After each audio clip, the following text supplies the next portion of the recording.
सबसे पहले हम आपको जैश ए मोहम्मद का वो कबूलनामा दिखाना चाहते हैं जिसमें पहली बार ये माना गया है कि ऑपरेशन सिंदूर में आतंकवादी मसूद अजहर के परिवार के कई लोग मारे गए थे और इनके टुकड़े टुकड़े हो गए थे। 7 मई को जब भारत ने यह बताया था कि ऑपरेशन सिंदूर में जैश ए मोहम्मद के बहावलपुर कैंप को नुकसान पहुंचा है और मीडिया ने यह बताया था कि इसमें मसूद अजहर के परिवार के 10 लोग और जैश के 4 आतंकवादी मारे गए, तो पाकिस्तान ने उस वक्त सच को स्वीकार करने से ही इनकार कर दिया था। और हमारे देश में भी ऐसे कई लोग थे जो इसके सबूत मांग रहे थे।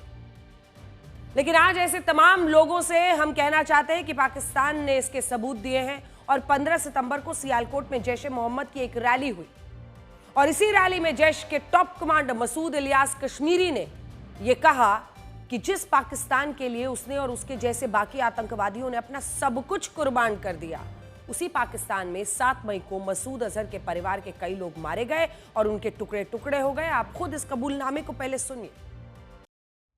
तो सुना आपने इन साहब को। जैश के इस कबूलनामे से यह साबित होता है कि 7 मई को भारत ने पाकिस्तान पर जो हमले किए उनके निशाने पर सिर्फ आतंकवादी थे, जबकि पाकिस्तान ने अंतर्राष्ट्रीय मंचों पर बार बार इस झूठ को दोहराया कि भारत ने 7 मई को उसके नागरिकों को निशाना बनाया था। लेकिन अब पाकिस्तान की पोल खुल गई है। मैं आपको बड़ी स्क्रीन पर कुछ ऐसा दिखाना चाहती हूं जिससे यह पता चलता है कि ऑपरेशन सिंदूर में भारत की ये कितनी बड़ी जीत हुई है, कितनी बड़ी कामयाबी हुई है। आपको याद होगा इसी देश की संसद में भारत में यहां तक कहा गया कि ऑपरेशन सिंदूर एक तमाशा था। तो ये खास तौर पर ऐसे लोगों के लिए जानकारी है। 7 मई को भारत ने पाकिस्तान के 9 आतंकी अड्डों को निशाना बनाया था, जिसमें एक कैंप पाकिस्तान के पंजाब प्रांत के बहावलपुर में था। जैश ए मोहम्मद के सबसे बड़े ठिकाने में ये जो आप देख रहे हैं मरकज सुभान अल्लाह बहावलपुर, भारत ने 100 किलोमीटर अंदर घुसकर मारा था। ये पाकिस्तान में बॉर्डर से 100 किलोमीटर अंदर है और ये जैश ए मोहम्मद का सबसे बड़ा आतंकवादी मसूद अजहर का कैंप था, जिसे मरकज सुभान अल्लाह ना कहा जाता है। और यहीं के बारे में वो इलियासी बता रहा था कि उस वक्त पूरा परिवार उनका रेजा रेजा हो गया। वैसे ऐसे शब्द कौन बोलता, लेकिन उन्होंने कहा कि मसूद अजहर के परिवार के लोगों का कीमा बन गया। वैसे उस वक्त पहली बार भारत ने पाकिस्तान में 100 किलोमीटर अंदर घुसकर इस कैंप को तबाह किया था। एक बार जूम करके दिखा दीजिए। ये है वो कैंप जिसको आप इस वक्त देख रहे हैं। इसके 4 गुंबद जो आप देख रहे हैं यहाँ पर कोनों में थे और बीच वाला बड़ा, यहीं से यहाँ पर अटैक हुआ और ये 3 गुंबद और यहाँ पर जो डिस्ट्रक्शन हुआ, अंदर की भी तस्वीरें हमने आपको बार बार दिखाई हैं। तो इसी से पता चलता है ये वो पूरा मरकज सुभान अल्लाह है जिस पर यह अटैक हुआ था। और इसी अटैक में जिसमें कहा गया कि कुछ पत्थर गिरे हैं, कुछ टूटा है, उसी के बारे में ये इलियासी बता रहा है कि 10 लोग मसूद अजहर के परिवार के मारे गए थे, रेजा रेजा हो गए थे, कह रहा है कीमा बन गया था। बहरहाल पाकिस्तान ने पूरी दुनिया को यह बताया था कि भारत ने बहावलपुर में मसूद अजहर के कैंप पर नहीं बल्कि एक मस्जिद पर हमला किया और पाकिस्तान ऐसा बताकर दुनिया के बाकी मुसलमानों को भी भड़काना चाहता था। लेकिन देखिए ये झूठ फैलाना चाहता था कि भारत ने एक मस्जिद को निशाना बनाया, लेकिन सच क्या है, मसूद अजहर ने खुद को और अपने परिवार को बचाने के लिए बहावलपुर की सुभान अल्लाह मस्जिद के चारों तरफ आतंकियों के लिए ट्रेनिंग कैंप्स खोल रखे हैं। ये ध्वस्त बहावलपुर कैंप की पूरी तस्वीरें हैं जो आप इस वक्त टेलीविजन स्क्रीन पर देख रहे हैं। और ये देखिए, अगर आप इस पूरी खबर को समझें तो भड़का क्या रहा था पाकिस्तान। कह रहा था कि मस्जिद है जहां पर यह अटैक किया गया, लेकिन ये इलियासी तो खुद ही बता रहा है कि हमने अपने जिहादी मानसिकता के साथ जो हम आतंकियों का काम करते रहे, कभी हमने कंदहार में किया, कभी हमने अफगानिस्तान में लड़ाई की, कभी हमने दिल्ली पर हमला किया, दिल्ली में आतंकी हमले किए। तो कुल मिलाकर वो बता रहा था कि यही हमारा काम है और अपने भाई के लिए रो रहा था। भाई यानी आतंकी मसूद अजहर और मसूद अजहर के परिवार के लिए रो रहा था। एक पूरा कैंपस यहां मसूद अजहर ने बनाया था जिसे भारत ने 7 मई को नष्ट कर दिया। और ये तस्वीर आप देख रहे हैं, ये वही ताबूत है, दिखाइए, जिसमें ऑपरेशन सिंदूर के बाद मसूद अजहर के परिवार के लोगों के शवों को रखा गया था। कई लोग, इंटरनेशनल मीडिया क्या, देश के अंदर भी कुछ आवाजें थी जो उठ रही थी कि मसूद अजहर के बारे में कुछ भी कह रहे हैं कि 10 लोग मारे गए, कहां है सबूत दिखाओ। ये उन्हीं के शव हैं जो इन ताबूतों में आप देख रहे हैं और ये वही मसूद अजहर के परिवार वाले हैं जिसका इलियासी रोना रो रहा है, कह रहा है रेजा रेजा हो गए, कीमा बन गया। इस हमले में मसूद अजहर की बड़ी बहन, बहन का पति यानी बहन और बहनोई उसके भांजे की पत्नी, भांजी और उसके अलावा 5 बच्चे शामिल थे, जबकि जैश ए मोहम्मद के 4 आतंकी भी उस वक्त यहां पर मौजूद थे और वो इस हमले में मारे गए। आज जैश के आतंकवादी मसूद अजहर के परिवार वालों की मौत पर आंसू बहा रहे हैं और बड़ी बात यह है कि पाकिस्तान की सेना भी अब देखिए इन आतंकियों को ये पूरा तमाशा करने दे रही है। आप जरा इन तस्वीरों को आप देखिए, क्योंकि अब तक तो आप इलियासी को सुन रहे थे, मसूद इलियास कश्मीरी जो है उसको सुन रहे थे, लेकिन ये लोग कौन है? ये जो 1 2 यहां पर सामने में 3, ऊपर 4 5 6 7 ये तमाम लोग खड़े हैं, पहरेदारी कर रहे हैं। ये तस्वीरें सियालकोट की हैं, जहां से पाकिस्तान की संसद 230 किलोमीटर की दूरी पर है, लेकिन यहां जैश के आतंकवादी पूरी सुरक्षा में रैली कर रहे हैं और जैश के टॉप कमांडर के साथ कितने हथियारबंद लोग खड़े हैं हमने आपको गिन के दिखा दिया। आप इन तस्वीरों को भी अब देखिए। जैश ने इस रैली से पहले अपने समर्थकों के साथ मोटरसाइकिलों पर एक जुलूस निकाला और इसकी ये एक्सक्लूसिव तस्वीरें हमारे पास हैं, देखिए।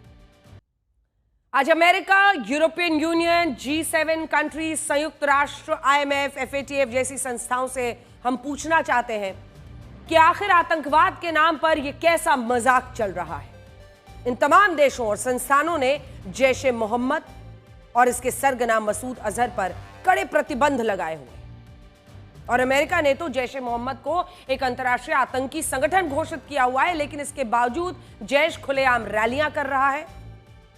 जैश के आतंकी खुलेआम बता रहे हैं मसूद अजहर के परिवार वाले कीमा बन गया उनका, तो फिर ये मसूद अजहर और परिवार वाले और ये आतंक का पूरा सिंडिकेट वहां पर चल रहा है।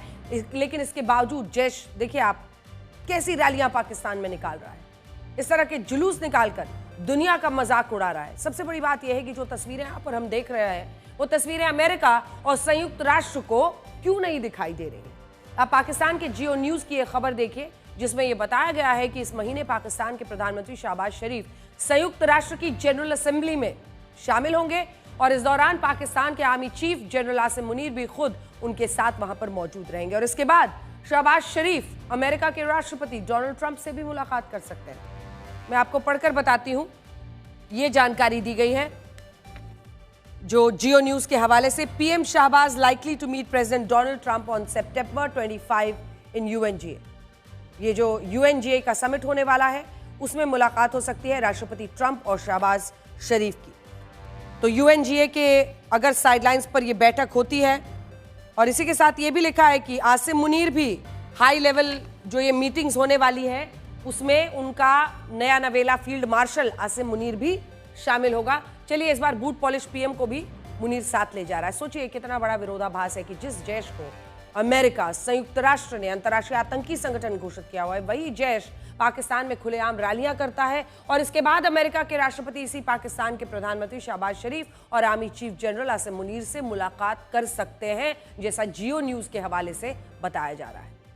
और संयुक्त राष्ट्र की जनरल असेंबली में भी शहबाज शरीफ को आमंत्रित किया जाता है, जबकि हकीकत में संयुक्त राष्ट्र को उनसे यह पूछना चाहिए कि पाकिस्तान में जैश की रैलियां कैसे हो रही हैं। जिस आतंकी संगठन को आपने बैन किया हुआ है उसकी रैलियां हो रही हैं, वहां से खुलेआम जंग की बात की जा रही है, लेकिन यह सवाल तो पूछा ही नहीं जाता है। आप एससीओ को ही देख लीजिए। हाल ही में प्रधानमंत्री मोदी एससीओ समिट में हिस्सा लेने के लिए 7 साल बाद चाइना गए थे। वहां पर क्या हुआ? अब एससीओ ने अपने आतंक विरोधी ढांचे, जिसे रीजनल एंटी टेररिस्ट स्ट्रक्चर कहते हैं, उसका अध्यक्ष पाकिस्तान को बना दिया है और यह जिम्मेदारी उसे रोटेशन में मिली है।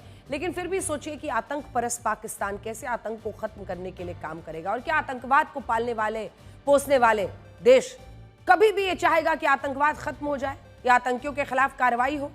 वहां के आतंकी तो खुद ही खुल कर बताते हैं कि हमने यहां पर कैसे जिहाद की एक पूरी मशीन बनाई हुई है आतंकवाद के नाम पर। वो खुद ही बताते हैं कि कैसे उनको आतंकवाद फैलाने के लिए इस्तेमाल किया गया, अफगानिस्तान से लेकर भारत के खिलाफ। और वहां के नेता भी बार बार बताते हैं कि अमेरिका के इशारे पर उन्होंने ये गंदा काम किया उनके लिए। वैसे आज पाकिस्तान की तरफ से एक और कबूलनामा आया है और ये कबूलनामा पाकिस्तान के विदेश मंत्री इशाक डार का है। एक इंटरव्यू में शब्दशः ये कहा कि जब भारत पाकिस्तान के युद्ध में सीज फायर का प्रस्ताव आया तब अमेरिका के secretary of state Marco Rubio ने कहा था कि बहुत जल्द भारत और पाकिस्तान के बीच किसी निश्चित जगह पर बातचीत होगी। लेकिन जब ऐसा नहीं हुआ तो 25 जुलाई 2025 को इशाक डार ने मार्को रूबियो से ये पूछा कि भारत के साथ पाकिस्तान की उस बातचीत का क्या हुआ जो आपने कहा था, जिसका जिक्र मार्को रूबियो ने 10 मई को किया था। तो इस पर मार्को रूबियो ने कहा कि भारत इस मामले में किसी तीसरे पक्ष की मध्यस्थता के लिए तैयार नहीं है और भारत ने कहा है कि यह मुद्दा बायलैटरल है, यानी द्विपक्षीय है, और इस पर जब भी कभी बात होगी तो भारत और पाकिस्तान के बीच सीधी बातचीत होगी और इसमें किसी तीसरे पक्ष को शामिल करने के लिए भारत तैयार नहीं। जबकि पाकिस्तान ने कहा कि उसे अमेरिका की मध्यस्थता से कोई आपत्ति नहीं। सुनिए इशाक डार खुद को पाकिस्तान को पीस लविंग बता रहे हैं। इस कबूलनामे से यह पता चलता है कि जब भारत और पाकिस्तान के मामले में अमेरिका एक रेफरी बनकर मध्यस्थता की भूमिका निभाना चाहता था, तब हमने ऐसा बिल्कुल होने नहीं दिया। हमने पूरी ताकत के साथ अमेरिका, पाकिस्तान दोनों देशों को यह बताया कि यह मामला सिर्फ भारत और पाकिस्तान का है और इसमें किसी तीसरे पक्ष को आने की इजाजत नहीं मिलेगी। और यह हमारी बहुत बड़ी जीत है, जिसके कारण आज पाकिस्तान हमसे बातचीत की भीख मांग रहा है, जबकि भारत ऐसा करने से साफ इनकार कर रहा है।